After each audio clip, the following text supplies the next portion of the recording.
amongst other crimes, especially within the last few weeks. Now, on top of that, murders increased in the Big Apple, which has caused a refining of the stop-and-frisk policies to cope. So for 2 decades, since former Mayor Giuliani cleaned up the streets, New York has been a model of how a big city can turn its crime problems around. So what is going on? John Cardillo is a contributor to theblaze.com and a former NYPD officer. He joins me now to talk about what exactly is happening in New York City. Thanks for being here, John.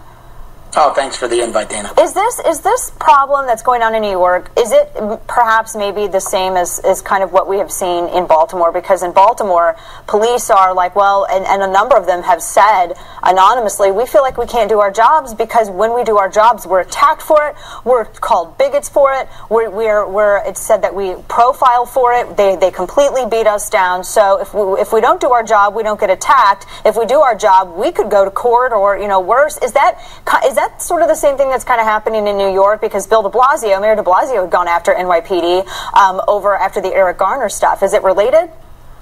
Oh, absolutely. I think in New York City it's even worse. There's a perfect storm. You've got de Blasio, who's very far left, who ended, as you were saying on the lead-in, very effective policies, stop and frisk being one. You've got a lot of acrimony between the mayor and the cops after the deaths of POs Lou and Ramos. And lastly, exactly what you said. There's a feeling that if cops do their job, they're going to be indicted or sued, and many of them are hogtied by the policies of the de Blasio administration. Is it thought that the end of the stop-and-frisk policies are really the driving force behind the increase in crime? And I've always been a little concerned about stop-and-frisk, the whole Terry stops, just because as a gun owner, because I've seen that used to stop individuals who have been legally carrying. So I'm always really, really hesitant on things like that. But is that what's being sort of cited as like perhaps maybe the main drive of why a lot of this crime is increasing? Oh, absolutely. I mean, and from personal experience, even though it's anecdotal, from personal experience, I was on the street in the 90s when these policies were first implemented, and the reduction, Dana, was noticeable in weeks. It wasn't months, it wasn't years. But I agree with you. I'm a big Second Amendment advocate, a constitutionalist. I'm always concerned when government overreaches, but the key is reasonable, that reasonable suspicion. Stopping an open carrier in an open carry legal state isn't reasonable.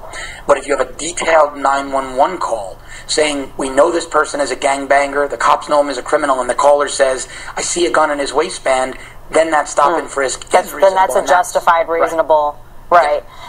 And a lot of those in New York City, just from what I've been hearing from, a lot of NYPD have been speaking out, of course, like with Baltimore, anonymously, because, they're attacked the moment they say something.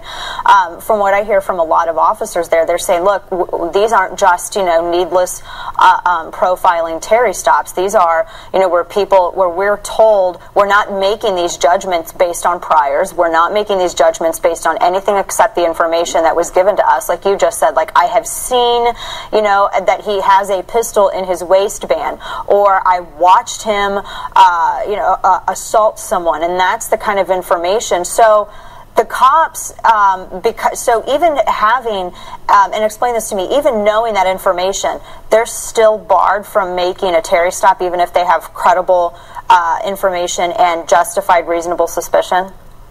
Basically, yes, and it's very confusing to them because in the academy, that example I used of a detailed 911 call, it's embedded into your head. That is considered reasonable. In fact, you're taught in the academy that if you don't make that stop and frisk, you're shirking your public safety obligations. Enter de Blasio administration telling cops, don't do it. And lastly, I've received texts from cops in my old command saying, we're being taunted. These gangbangers are taunting us, adjusting their waistbands. We know they're bad guys. We know they're armed, and we can't do anything about it. So it's really that bad in New York right now. What is it going to take for people like de Blasio and even the mayor in Baltimore to say, you know what, we're trying to politicize the police force. We're trying to make it politically correct. And politically correct, it seems like they're trying to add a gray area into whether you have right and wrong clearly, and that's what the enforcement of law is about, right and wrong. What is it going to take for them to realize that this politicizing of this is, it's going to hurt more than it's going to help? Yeah, New York and Baltimore are going to have two different problems. Baltimore doesn't have the tourism economy that New York has. So the economic impacts to New York are probably what are going to move the needle on this. And we know now, New York Post reported that there is going to be a review to reintegrate stop and frisk into everyday policing. Baltimore is seeing a dramatic increase in crime. Right? It was in the 35 days after Freddie Gray died, 40 murders. Record high. And so Baltimore now is dealing with rampant crime. New York's going to have the economic fallout, and I think both of them are really going to have to re-examine the policies for the cities to be viable. And that's you said that they're going to reintegrate stop and frisk in New York. And are they going to be limited in it? Are they going to, how are they? Because it just seems, a lot of people said it was vague. And when I actually went and was reading a lot about it, because I have been very, full disclosure, I've been, pretty critical of Terry stops.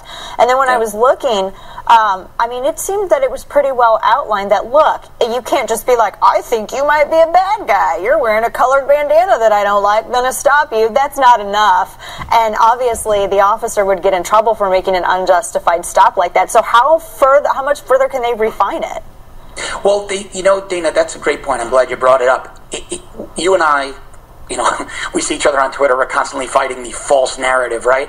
Let me explain to the audience how false the narrative about the loose standards of stop and frisk in New York are. In New York City, if a police officer stops and frisks someone, they have to fill out a form UF-250. The precinct's integrity control officer, every precinct has it. It's a lieutenant, and there's sort of like a micro internal affairs in the precinct, can review these at any time. And internal affairs can review them, as well as the executive officer, the commanding officer, and supervisors.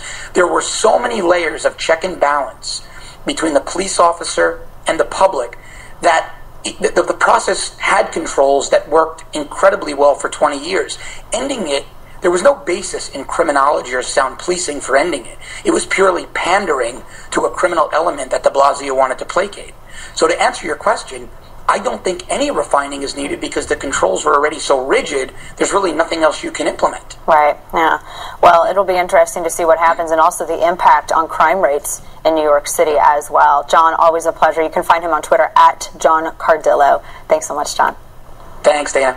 The Patriot Act may have been reined in, if you want to say that, but that was only one aspect of the government.